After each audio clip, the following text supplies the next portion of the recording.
사실 우리가 우리 삶을 지배할 힘은 거의 전무하다라고 봐도 무방합니다. 인생의 노선을 결정짓는 요인의 95% 이상은 그것은 전혀 우리의 소관이 아니기 때문입니다. 출생 시기와 장소, 부모와 가족, 유년기에 어떤 환경이었느냐, 또는 어떤 외모를 가지고 있느냐, 어떤 유전인자를 가지고 태어났느냐, 어떤 재능이 있느냐 등등 모든 것이 우리의 선택과는 관계가 없는 것들입니다.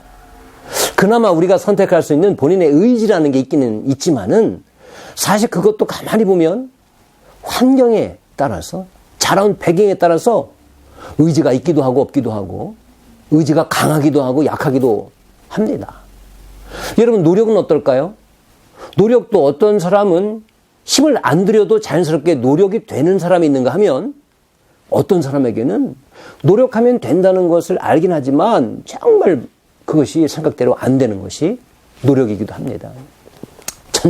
천재가 했다는 그 99%의 노력?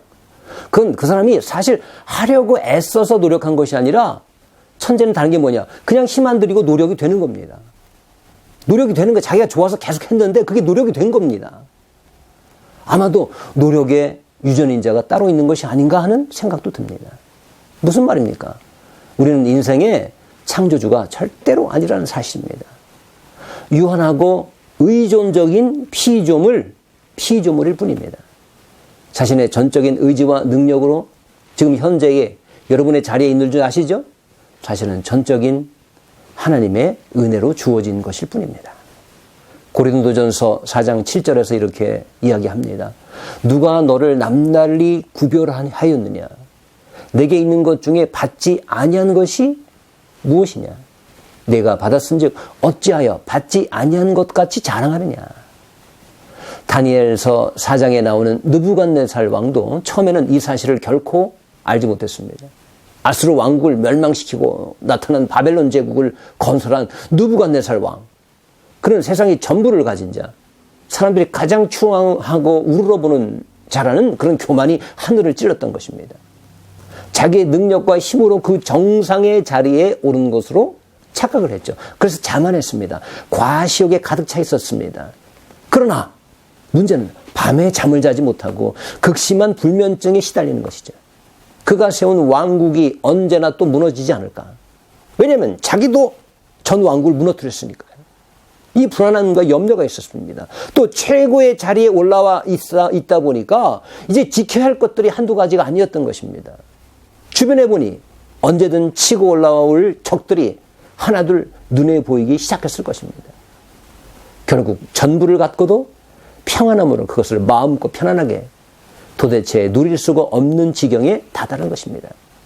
결국 하나님의 은총을 입은 다니엘을 통해서 꿈을 해몽받게 되고 결국 자신의 교만을 내려놓고 하나님 앞에 겸손함으로 무릎 꿇게 되었습니다. 그리고 다음과 같이 고백합니다. 교만하게 행하는 자를 하나님이 낮추기도 하시고 겸손한 자를 높이기도 하시며 또 높아진 것은 자기가 잘나서가 아니라 전적으로 하나님의 은혜라는 것을 그는 고백하게 됩니다. 다니엘서 4장입니다. 우리에게 주시는 교훈이 무엇입니까? 누구든지 성공한 분이 계시다면 그것은 바로 따지고 보면 알고 보면 분석해 보면 모두 하나님의 과분한 은총을 받은 덕분이라는 사실을 아셔야 합니다. 아무리 권력과 돈을 가지고 지금 정상에 오른 분이라 할지라도 사실은 여전히 하나님 없이는 교만하고 번민하고 약점을 늘 감추려 들고 혼자면 또 외롭고 유혹이 있으면 마음껏 넘어지기 쉬운 그런 존재라는 사실을 기억하셔야 합니다. 인간은 속으로 이렇게 생각합니다. 나는 높아져서 내 이름을 떨치리라. 하지만 예수님은 정반대로 나는 너희들을 위해 저 바닥까지 내려가리라 말씀하셨죠. 그분은 인간이 되셔서 우리 죄 때문에 십자가에서 죽으셨습니다. 우리는 자기 스스로 구원받으려고 부단히 올라가려고 애쓰지만 예수님은 우리를 구원하시려고 모든 것들을 내려놓고 우리 가까이로 내려오셨습니다. 낮아지셨습니다. 그리고 섬기셨습니다.